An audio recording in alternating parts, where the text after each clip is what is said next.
আমরা ভিপি হিসাবে আমাদের ইসলামী ছাত্র আন্দোলন বাংলাদেশ রাজশাহী বিশ্ববিদ্যালয় শাখার সভাপতি মোহাম্মদ মাহবুব আলমের নাম ঘোষণা করছি।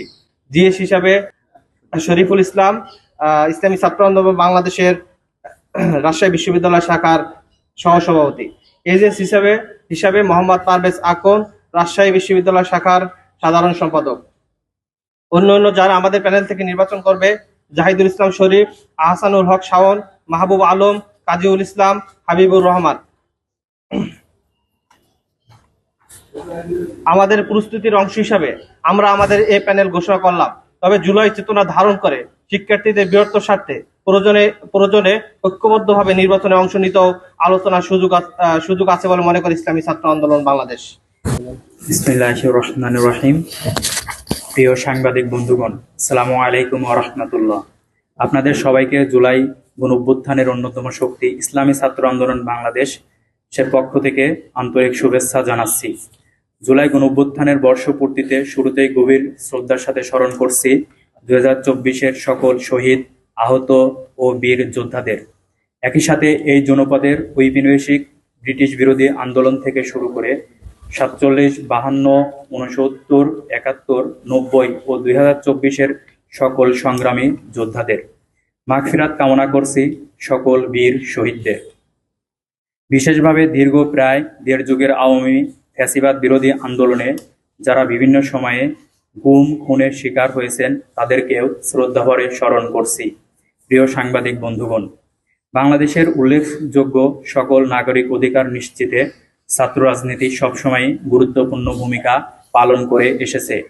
একই সাথে ছাত্র রাজনীতির নামে হল দখল, সিট বাণিজ্য, গেস্ট রুম, গণরুম কালচার, চাঁদাবাজি, শিক্ষকদের মানহানি, ক্যাম্পাসকে মাদকের অভয়ারণ্যে পরিণত করা, খুন, ধর্ষণ সহ সন্ত্রাসী কার্যক্রমের প্রতিযোগিতাও হয়েছে এই ছাত্র রাজনীতির নামে। ইসলামী ছাত্র আন্দোলন বাংলাদেশ শিক্ষার্থীদের জন্য কল্যাণমূলক ছাত্র রাজনীতি সবসময় চর্চা করে আসছে এবং বিগত প্রায় 3 যুগ সকল অপরাধ প্রবণতা থেকে মুক্ত থেকে শিক্ষার্থী বান্ধব ভূমিকা পালনের চেষ্টা করছে।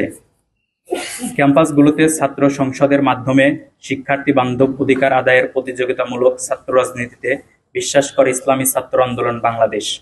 আর এটি বাস্তবায়নের অন্যতম মাধ্যম হতে পারে নিয়মিত ছাত্র সংসদ নির্বাচন।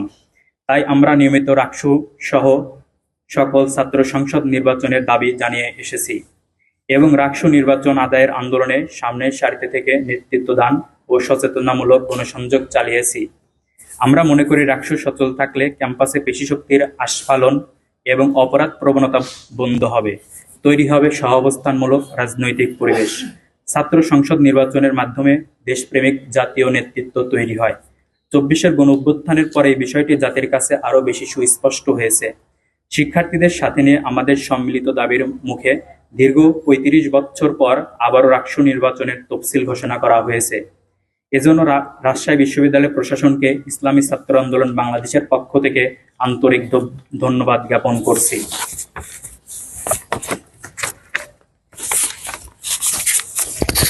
আমরা বিশ্বাস করি ক্যাম্পাস রাজনীতি হবে শিক্ষার্থীদের অধিকার আদায়ের বলিষ্ঠ মাধ্যম। প্রিয় সাংবাদিক ভাইরা, আমরা স্পষ্ট ভাষায় ঘোষণা করতে চাই, তফসিলের শিডিউল অনুযায়ী রাকসু নির্বাচন হতে হবে।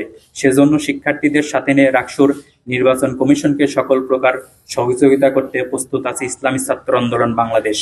তবে পরস্পর বিরোধী হিংসাত্মক মন্তব্য, গুজব এবং রাকসু বানচালের প্রবণতা থেকে মুক্ত রাখতে প্রশাসনকে শক্ত পদক্ষেপের আহ্বান জানাচ্ছি। প্রিয় সাংবাদিক ভাইরা, রাকসু নির্বাচনে পেশিশক্তির প্রভাবমুক্ত আধিপত্য বিস্তার রোধে এবং স্বচ্ছতা ও নিরপেক্ষতা বজায় রাখতে বিশ্ববিদ্যালয় প্রশাসনের কাছে ভোটকেন্দ্র হলের পরিবর্তে একাডেমিক ভবনে স্থাপনের জোর দাবি জানাচ্ছি। আমাদের প্যানেল থেকে নির্বাচিত হলে শতভাগ আবাসন সুবিধা ও আবাসন মান উন্নয়নে কার্যকর পদক্ষেপ নেওয়া হবে। রেজিস্ট্রার অফিসকে ডিজিটালাইজড করা, নিরাপদ, বৈষম্যহীন ও সহনশীল শিক্ষার পরিবেশ নিশ্চিত, গবেষণাভিত্তিক স্কলারশিপ ও ল্যাব সুবিধা বৃদ্ধি, ডিজিটাল লাইব্রেরি ও স্মার্ট ক্লাসরুমের ব্যবস্থা, অনলাইন ক্লাস ও পরীক্ষা সিস্টেম এবং তৎপরবর্তী কার্যক্রমগুলোকে আরও উন্নত সহজীকরণ, বিভাগ ও হল পর্যায়ে দুর্নীতি হয়রানি বন্ধে ছাত্র অভিযোগ সেল গঠন, মেডিকেল ব্যবস্থাকে উন্নত করার পাশাপাশি মানসিক স্বাস্থ্য সহায়তা হেল্পলাইন ও কাউন্সেলিং সেবা চালু, ক্যারিয়ার গাইডেন্স, ইন্টার্নশিপ ও স্কিল ট্রেনিং নিশ্চিত, প্রতিটি শিক্ষার্থীর মাথাপিছু ব্যয়কে যথাযথ স্বচ্ছতার সহিত কাজে লাগানো এবং সকল ছাত্র সংগঠনের রাজনৈতিক সহাবস্থান ও গঠনমূলক রাজনীতি প্রতিষ্ঠা করা সহ সকলকে সাথে নিয়ে একটি গণমুখী ক্যাম্পাস গড়ে তুলতে প্রশাসনকে বাধ্য করার দীপ্ত প্রতিশ্রুতি দিচ্ছি।